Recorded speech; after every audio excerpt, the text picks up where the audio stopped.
कोई इंजीनियर बनता है, अपने बच्चे को बनाता है, उद्देश्य ये रहता है ये कोठी बनावेगा, कार लेवेगा, फलाने के लड़के ने ऐसे किया था, आज वो बड़ी ठाठ से रह रहा है। कोई डॉक्टर बनता है तो उसका उद्देश्य ये होता है कि दुनिया में लूटूंगा, 2 के 20 बनाऊंगा, कोठी काटूंगा और कार लूंगा, ठाठ से रहूंगा। अब ये हो गया, यह शिक्षा इसलिए चल रही है।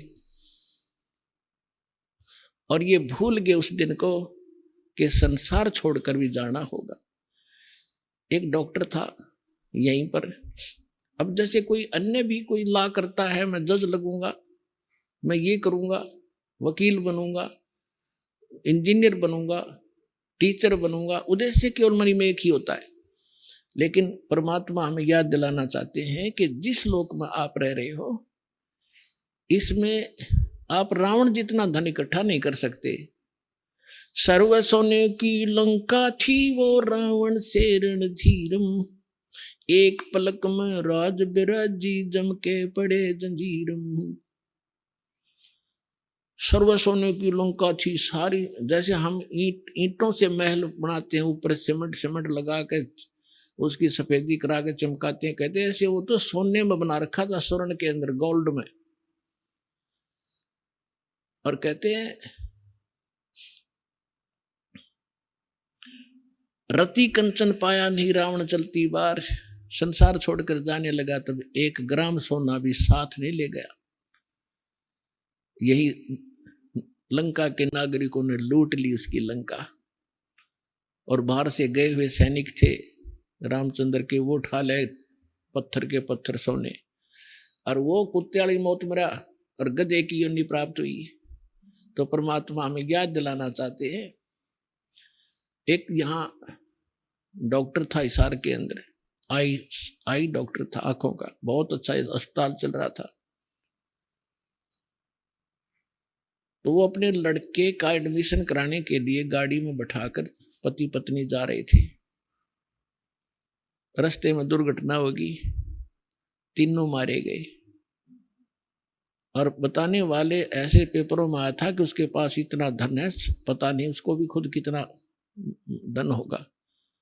अब शर्म मार ले उस धन ने, चाट ले उस पढ़ाई ने, डॉक्टरी ने। आपकी तकत आपने क्या घूम रहा होगा, पैसे दुनिया लूट लेगी, उसके रिश्ते रिलेटिव ले जाएंगे उसने, और आप पाप की तरह पाप से लद कर चला गया। पुण्यात्माओं, भक्ति मार्ग को सफल करने के लिए हमने प्रत्येक मर्यादा का ध्यान रखना पड़ेगा। आपको इनके गुण अवगुण बताए जाते हैं ताकि आप अपनी इस भक्ति को सफल कर सके, मार ना खा जाए। बीच बीच में ये एग्जाम्पल देने पड़ते हैं, सत्संग उद्देश्य कुछ और है, उसको बाद में छेड़ेंगे। ये आपने ब्याज नहीं लेना, जैसे हम बताते हैं आपको, ब्याज नहीं लेना आपने, क्योंकि ये बहुत बड़ा पाप है। जो भगवान ने मना किया है तो मना ही होना चाहिए। आप मदद करना चाहते हो वैसे कर दो। और फिर हम किस लिए धन इकट्ठा करते हैं? हम करते हैं कोठी बंगले बनाने के लिए और ब्याह शादी में बकवाद रचाने के लिए। ये बकवाद भक्ति में नहीं चलेंगी। यदि आपने परमात्मा पाना है और यहाँ से सुख लेना है, ये जीवन सुख में ठीक ढंग से अपने व्यतीत करना है, तो जो दास मर्यादा बताता है ये गॉड गिवन है, और इनके अनुसार चलोगे तो आप सफल हो जाओगे, यहाँ भी सुखी रहोगे और फिर सतलोक चले जाएंगे, सदा के लिए पीछा छूटे इस गंदे लोक से।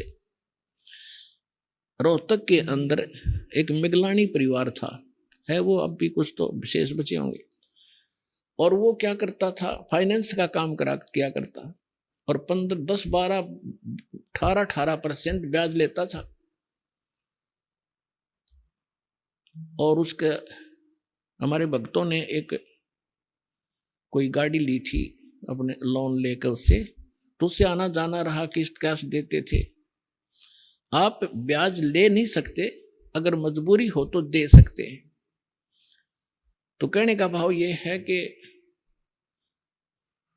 जब हमारे भक्त कहीं जाएंगे तो ज्ञान भी सुनाएंगे। उससे जो फाइनेंसर था उसका पिता वहां बैठा करता था उस बच्चे के ऑफिस में, उस पिताजी से ज्यादा संपर्क रहता था उन भक्तों का जाना आना। उनसे समझाया करते थे कि आप भक्ति करो, हमारे गुरुदेव के पास यथार्थ भक्ति है, आप ऐसे ऐसे ज्ञान सुनाते थे। तो वो व्यक्ति कहता था, उनका पिता, कि आज मेरे जैसा सुखी संसार में नहीं है, और मैं शंकर भगवान की पूजा करता हूँ, वैष्णो देवी की पूजा करता हूँ, मैंने गुरु भी बना रखा है, आप क्या मुझे शिक्षा दे रहे हो। एक लड़का तो फाइनेंसर है, महीने की लाख रुपए की कमाई है इसकी। एक बेटा मेरा जज है, उसकी पत्नी भी जज है, अब मुझे क्या शिक्षा देते हो तुम। अपने आत्मा ये बात ध्यान रखना आप, कि जब तक परमात्मा ने बताया है कि जब तक इस प्राणी के पूर्व जन्म की भक्ति और दान कमाई शुभ संस्कार चलेंगे, तब तक ये कोई भक्ति करो चाहे ना करो, कितने पाप इकट्ठा करता रहो, वो तो उसको मिलेगा ही मिलेगा। और वो गलती से ये सोच बैठता है कि मैं जो भक्ति साधना कर रहा हूं इससे मुझे ये लाभ हो रहा है। और जब वो पुण्य समाप्त हो जाएंगे, पाप का दौर शुरू होगा, फिर उसकी सारी पूजा दरी दराई रह जाएंगी वहां पर। वही पूजा करते करते उसका विनाश हो जाता है। तो वो उस भक्ति से उसको कोई लाभ नहीं था। अगर उस भक्ति से होता तो आगे भी बचाव होता। तो कुछ दिनों के बाद पेपर में, एक समाचार पत्रों में खबर छपी, और उस खबर को पढ़कर उस भक्त ने हमें बताया, जी ऐसे ऐसे हम एक फाइनेंसर से कुछ वो लोन लिया था, लोन तो उनका क्लियर हो चुका था। फिर उनको याद आया कि तो वही व्यक्ति है जो यूं कहा करता कि मेरे जैसा सुखी नहीं, उसमें क्या लिखा था। फिर वो जाकर आए, वहां पर शोक व्यक्त करने भी गए। उस समय तो बात करण की भी नहीं थी ना, अच्छा नहीं लगा था। बाकी वो जाके आए, सारी कथा सुनी। क्या हुआ कि उन्होंने एक संडे के दिन एक धार्मिक अनुष्ठान करवाया अपने गुरुजी से। धार्मिक अनुष्ठान करवाया, सारे जो क्रिया थी वो करी, कोई जागरण जुगरण करवाया, जैसा भी हवन पवन किया।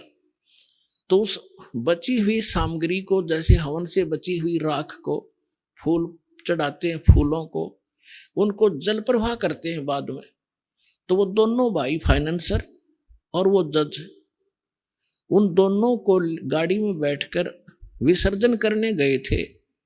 एक रोहतक से झज्जर रोड के ऊपर, झज्जर साइड में, रोहतक साइड, दिल्ली साइड में एक जवाहरलाल नेहरू कैनाल है, पक्की नहर है, बहुत चौड़ी, और उसमें पानी जब चलता है तो फुल बहुत बह के चलती है। साथ में ड्राइवर था।